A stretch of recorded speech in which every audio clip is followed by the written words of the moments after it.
But here's the thing that, like, I think a lot of men need to come to terms with. There's not a whole slew of us that think all that highly of ourselves, right? And women can smell that a mile away. Mm-hmm. And that's part of why they leave you alone in the fucking first place. Okay? But if you're one of those guys that doesn't think all that highly of themselves, and that's why women leave you alone in the first place, think how low a woman who is instantly willing to be physically engaged with you thinks of herself. Two people with the flu making out isn't going to make them both healthy. They're just going to get sicker.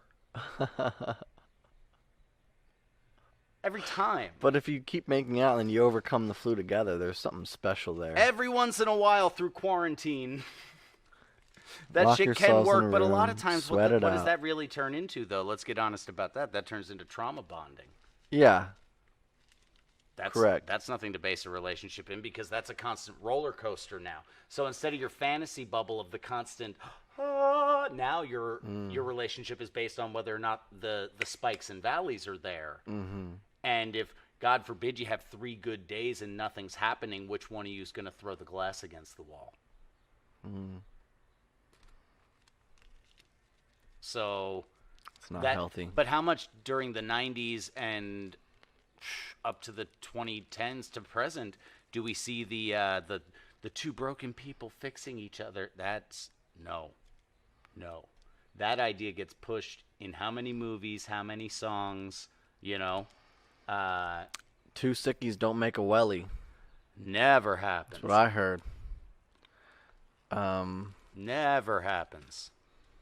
Even 1 Welly and 1 Sicky ain't got too good of a chance. If you have the flu and I'm healthy and we make out, I'm going to get the fucking flu. You're not going to get better.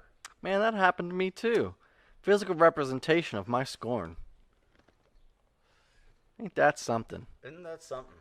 You know? Yep. Was talking to this girl,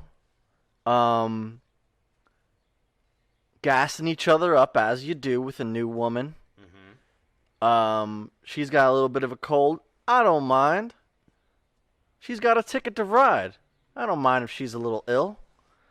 So we're watching a little flicks and we make out.